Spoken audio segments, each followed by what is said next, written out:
Oke, Assalamualaikum warahmatullahi wabarakatuh. Nama saya Sauki Agung Firmanda, NIM 44, kelas A, mata kuliah penyuluhan pertanian. Nah, pada kesempatan kali ini saya akan mempresentasikan terkait tugas UTS saya, yaitu penyusunan program pertanian, program penyuluhan pertanian. Nah, di sini judul yang saya ambil yaitu pemberdayaan kelompok masyarakat melalui peran penyuluhan pertanian guna menciptakan efektivitas kegiatan agribisnis tembakau di Desa Pegantenan Kabupaten Pamekasan. Nah, kalau dari potensinya yang saya ambil di daerah saya sendiri, bahwa menurut penelitian Suprapti di situ disebutkan bahwa Desa Pegantenan ini memiliki potensi yang sangat besar pada komunitas tembakau sendiri. Akan tetapi di situ masih banyak permasalahan yang timbul. Salah satu yang sering timbul adalah tidak efektifnya tata niaga pemasaran agribisnis itu sendiri, sehingga di situ peran penyuluhan ini sangat diperlukan gitu peranannya, karena di situ untuk melihat apakah yang menyebabkan ketidakefektifan tata niaga tersebut, apakah pemberdayaan kelompok masyarakat yang tidak efektif ataukah di situ kurangnya informasi dari para petani itu sendiri. Kalau kita lihat dari gambaran umum lokasinya, di situ terdapat karakteristik wilayah, karakteristik penduduk, kelembagaan atau organisasi di Desa Pegantenan tersebut. Yang ketiga yaitu potensi. Nah, untuk karakteristik wilayahnya, di mana Desa Pegantenan itu berada di ketinggian 32 meter di atas permukaan laut dengan musim yang dua musim, yaitu penghujan dan juga kemarau, dan untuk udara maksimum yaitu 30 derajat Celcius dan minimum itu 28 derajat Celcius. Nah, untuk penduduknya sendiri yaitu itu sebesar 66,773 ribu. Sedangkan untuk rata-rata umur penduduk yaitu 20 sampai 50 tahun, dan juga tingkat pendapatannya yaitu menengah ke bawah seperti itu. Nah, untuk kelembagaannya ini yang paling penting yaitu kelembagaan atau organisasi yang ada di desa tersebut. Yang pertama yaitu ada kelompok tani Sumber Sari, yang kedua yaitu petani tembakau Sayang Anak, ini juga kelompok tani juga. Yang ketiga yaitu kelompok Karang Taruna, ini organisasi kepemudaan, dan juga generasi remaja Turbuk, ini yang baru dibuat oleh kepala desa di Desa Pegantenan. Sedangkan potensinya itu banyak sekali. Yang pertama yaitu ada kebun durian untuk buah-buahan, yang kedua yaitu tembakau itu untuk perkebunan yang akan dianalisis saat ini, yang ketiga yaitu singkong, dan juga potensi dalam sumber daya manusia itu banyaknya kalangan pemuda. Selanjutnya yaitu permasalahan dan isu strategis, di mana di situ disebutkan bahwa peranan kelompok tani itu tidak berfungsi secara baik. Itu yang menjadi permasalahan pokok pembahasan saat ini.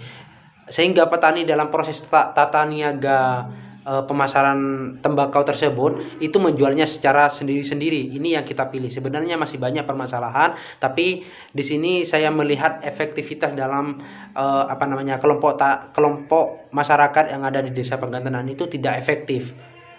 Karena kenapa? Di situ masih banyak petani yang berjalan sendiri-sendiri gitu, tidak ada wadah untuk melakukan aspirasi atau melakukan pengembangan usaha atau yang lainnya seperti itu.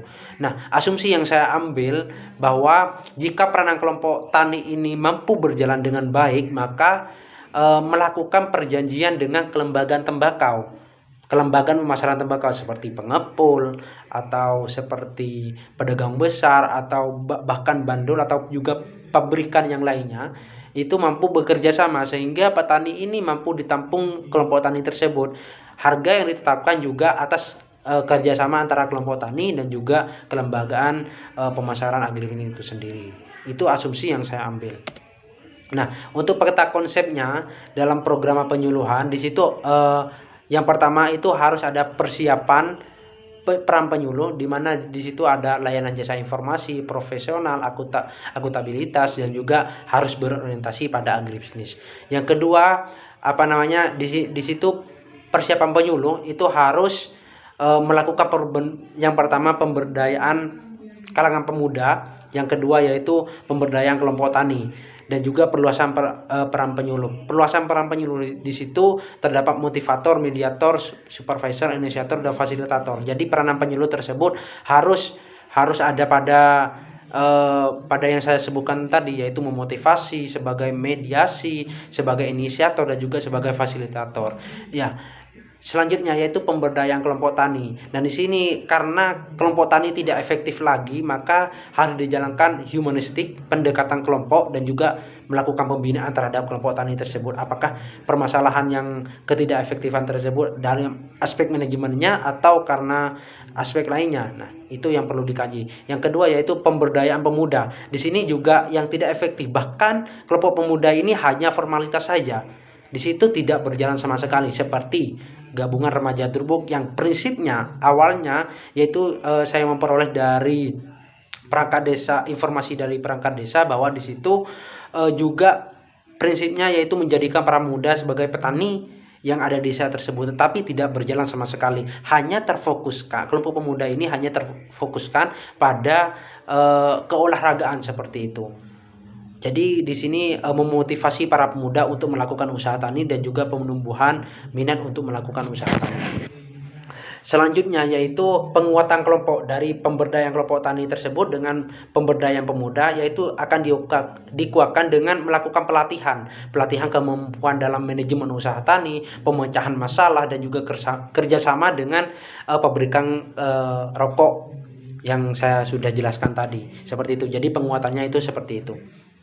Selanjutnya yaitu edukasi kelompok. Nah, di sini pemberian pembelajaran kepada kedua kelompok tadi yang menjadi satu kelompok, itu pelatihan teknologi pemasaran, informasi kelembagaan, agribisnis tembakau, diversifikasi produk tembakau tidak hanya pada rokok tersebut, apakah bisa dijadikan sebagai pupuk. Nah, di sini bisa disebutkan sebagai pembuatan pupuk pestisida nabati atau yang lainnya, dan juga persiapan pembuatan industri rumahan. Di sini akan mengajar edukasi terhadap petani, akan dibuatkan cara mengelola rokok tersebut seperti itu, dan juga manajemen usaha tani tembakau.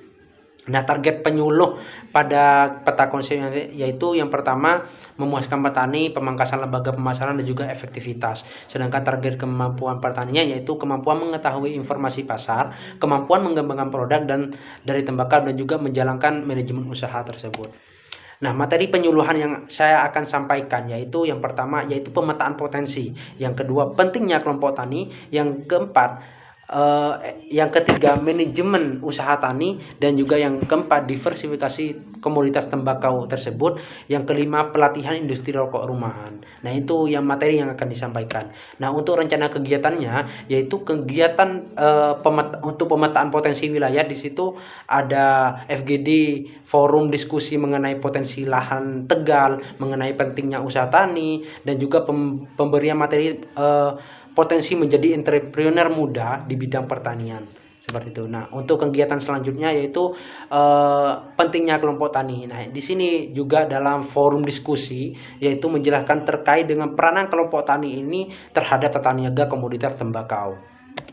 Selanjutnya yaitu terkait dengan manajemen usaha tani. Di sini akan memberikan pelatihan kepemimpinan organisasi, pelatihan pemasaran agribisnis menggunakan marketplace, dan juga pemecahan masalah terkait dengan tata niaga tembakau. Di sini juga forum diskusi. Yang keempat yaitu pelatihan teknis budidaya komoditas tembakau dengan beberapa teknologi yang canggih dari hulu sampai hilirnya. Yang selanjutnya yaitu terkait dengan diversifikasi komoditas pertanian, komoditas tembakau khususnya, yaitu forum diskusi kegiatannya yaitu pemberian materi tentang pemetaan jenis komoditas tembakau, yang kedua tes uji kandungan komoditas tembakau, dan juga teknis percobaan hasil penelitian tembakau tersebut seperti pupuk seumpamanya itu komoditas apakah berhasil atau tidaknya, seperti itu akan dilakukan uji. Yang terakhir yaitu pelatihan industri rokok. Di sini waktu pelaksanaannya itu sama, yaitu pengenalan teknis industri rokok kelinting, yang kedua pengenalan teknis perizinan cukai, yang ketiga pelatihan manajemen teknis pemasaran, dan yang keempat percobaan teknis pembuatan rokok. Inti kegiatan pada pelatihan industri rokok ini yaitu untuk menumbuhkan pengetahuan dari para petani itu cara melakukan proses usaha, manajemen usaha dalam pembuatan rokok tersebut, khususnya dalam industri rumahan seperti itu. Terima kasih. Assalamualaikum warahmatullahi wabarakatuh.